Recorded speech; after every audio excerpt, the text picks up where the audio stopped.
I walked in and like I had six students, and they were all boys, and none of them wanted to be there. It was summer school, and they just sat in silence. It was like silent protest of having to be here, and so it was just kind of getting over the uncomfortable silence, like being okay with the silence and kind of letting them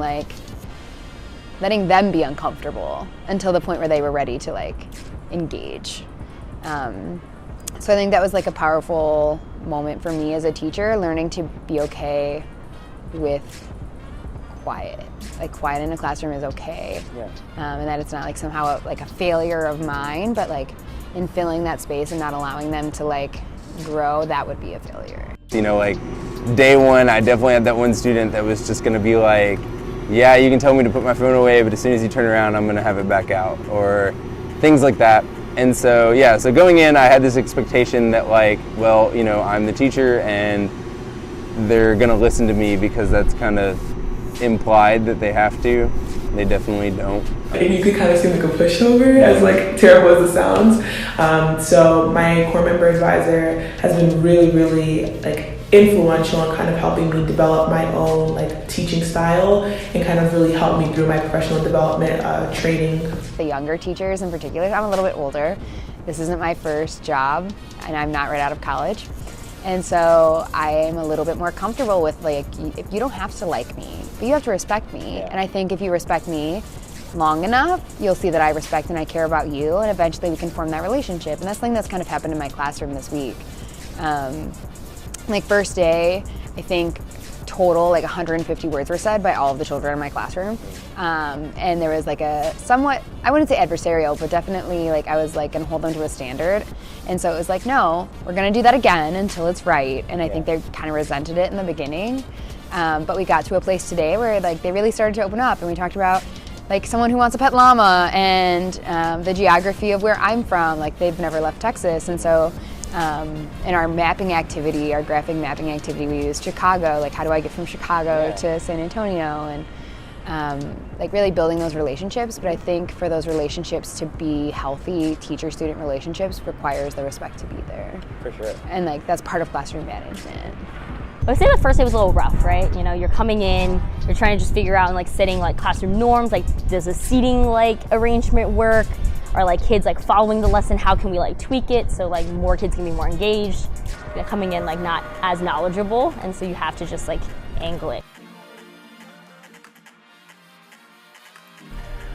Second day is when we actually got into the content, and let me say that was very difficult.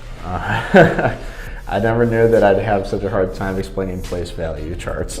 It took me a little bit to remember how to do them, but but it was difficult because, you know, I went in there thinking that I can explain it the same way as if I was explaining it to a person that's my age or around my age, or an adult. But you can't. You have to really, really, you know, bring the level down, go over the very basic steps, and I was just, you know, trying to go 100 miles an hour, and I was like, at one point, kind of jumbling my words, and I kind of took a step back, and I was like, oh my God, like this is tough, man.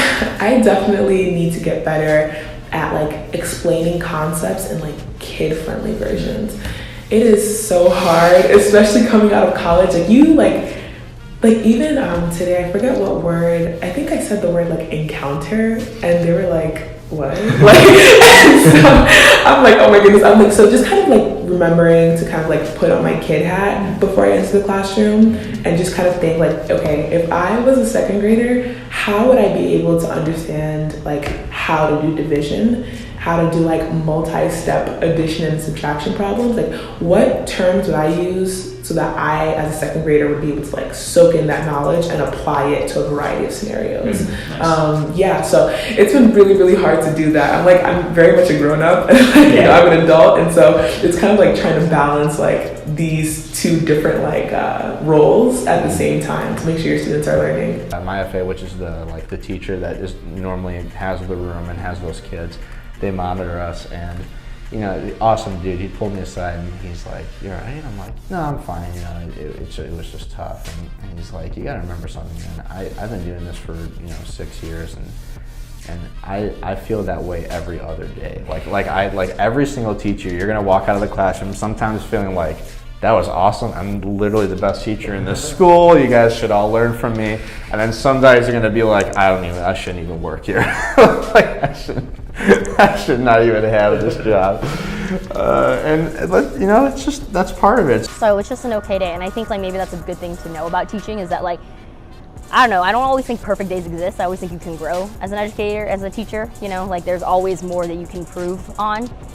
It's that today I saw some of my students start to like get into that groove of, okay, yeah, I have to be here, but I'm gonna be involved, I'm gonna learn, and just like, it's so fascinating to watch, and I can only see it going up. Like students slowly, things start to click, or like they start to get comfortable enough that they're gonna ask you questions, or they're like getting involved and excited about the materials. Like I had people, some of my children at lunch, they were asking me, they're like, okay, what are we gonna do tomorrow?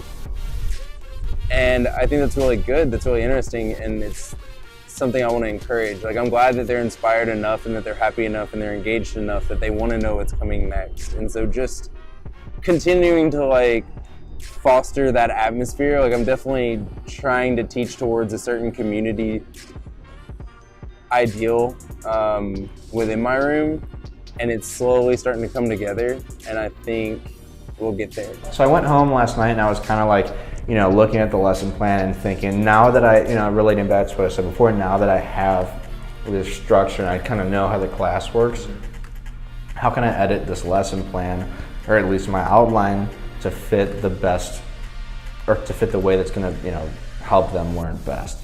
So we went right in, and man, they were clicking with it so well. I mean, it was like honestly the best feeling I've had since I've gotten here. I mean, it was so fantastic. I had kids that have never spoken before raising their hands, shouting out answers, which I don't condone, but it was awesome that they were getting them right. I had one girl that sleeps constantly at the edge of her seat answering questions, and you just kind of start to feel like a rhythm. And that is literally the best feeling that you can have, is when you recognize that your kids are finally like grasping the concept that you want them to. It was incredible. It was like one of the coolest feelings of all time. It's kind of like, oh, okay, I'm doing my job and I'm doing it well, And afterwards, the kids will walk up to me and they'll say, Mr. S, are you coming back tomorrow? And I'm like, yeah, I'm coming back tomorrow. And they're like, okay. They give you a big hug, and you're kind of like, man, it's like you feel like you're forming a community, and that's like, what else could you want as a teacher but to have a really strong community in your class, and not only learn a lot of the material, but also just learn a lot about each other.